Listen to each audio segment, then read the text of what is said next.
Welcome to the HardReset.Info YouTube channel. Today I'm going to show how you can lock Play Store in VIVO.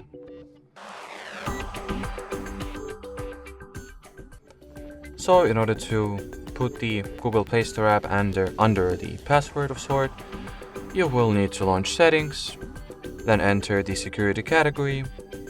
Onwards, open the privacy and app encryption page, set up the privacy password that you would like to have, Then answer those security questions, which will be used as the backup method of resetting the privacy password in case you forget it.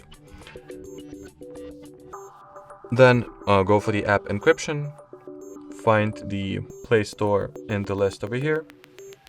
Here it is, and then turn the toggle in front of it.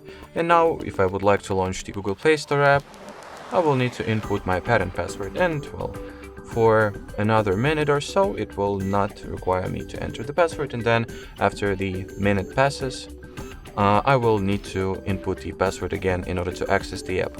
Or I can just lock and unlock the screen, or lock and unlock the device, and as you can see, it will require the password again.